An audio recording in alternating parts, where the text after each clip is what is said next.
we just discussed that we did all the reactions in a rectangular tank. So the tank we separated in 3 rows. You can see. So there is row 1, row 2, row 3 like that. So in the row 1 we are putting different wavelengths of light. It can be red or green or blue. But there are 8 observations we do.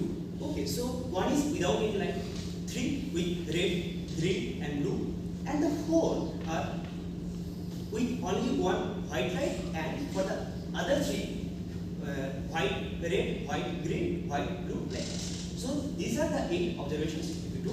So let's talk about the normal signs. So if you talk that diameter length for red light it goes like this, but if we talk about the blue light it goes like this. So the wavelength of blue light is less, but for the red light it is too much. Okay, so and for the wavelength, its frequency, its energy, all the things change. You all know the E equal to AC by lambda. So if there is a less wavelength, so the energy will be more. That's how there is a different penetration power for different wavelengths of light, and how the light penetrates through the water that actually affects that whether that fishes will stay. That matters actually. So what we are doing? So that the rectangular tank we divided in 3 rows, and we are measuring all the observations for 8 different conditions. So there are 4 conditions. First is without any light. So the reaction started that there was no light for 2 hours. So what happened? We observed that after 2 hours we took so many snaps. So actually this is not a one data. So there are 4 or 5 snapshots we took, and we took the average data. So the graph you can see that there is a row. There is a row 1, row 2, and row 3. In the y-axis there is a number of the fishes. So what is happening that if we keep the tag for 2 hours, we have observed that the fishes are not going in the peripheral region. They are staying in the middle region. And there is a graph like this from row 1, it goes and it downs to the row 3. So this stays mainly in the middle region when there is no light. In the second case, there we are using for 70 nanometer. It is the blue light. So there is a row 1, row 2, row 3. We are providing the light, blue light from the row 1. So what is happening that I just discussed that for the blue light it goes like this. So it spreads a lot, it scatters a lot. The penetration power is too much. So if we observe, we will see that the blue light actually spreads through the row 1 and up to row 2 also.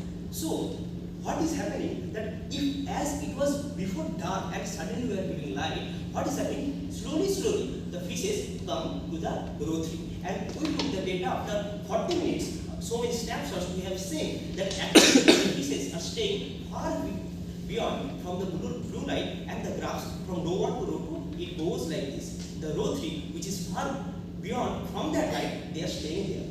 In the second case, we also have seen the same type of graph when we are using 550 nanometer green light. Here also the penetration power is yes, it is less than blue, but it is still comparable, and we are also getting the same type of graph. But the last case we are using a red light 660 nanometer.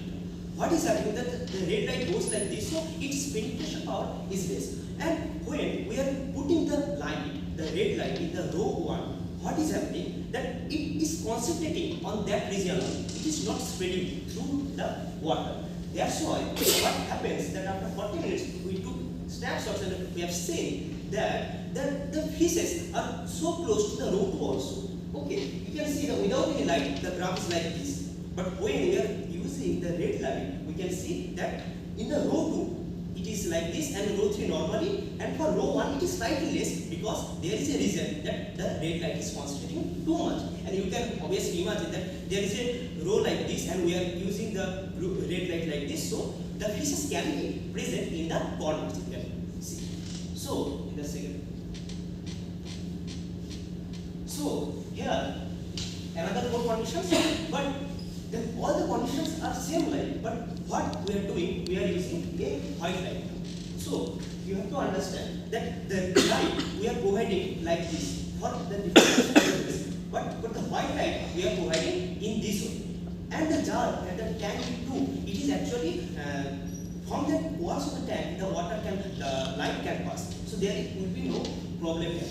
So there can be a question that why this light we are putting like this? Because the intensity was of that light was very less, so it should reach the water. That's why we are placing like this. But its intensity was little more. But we had a torch of white light, and actually we reduced the intensity little bit to comparable with the environment, because the white light intensity was too much, and we reduced it by adding some water, some papers we just added there, and just we clicked it there, and just we reduced the intensity. So what we are doing is the distribution in white light. So we are providing the white light. There is no another light. So row 1, row 2, row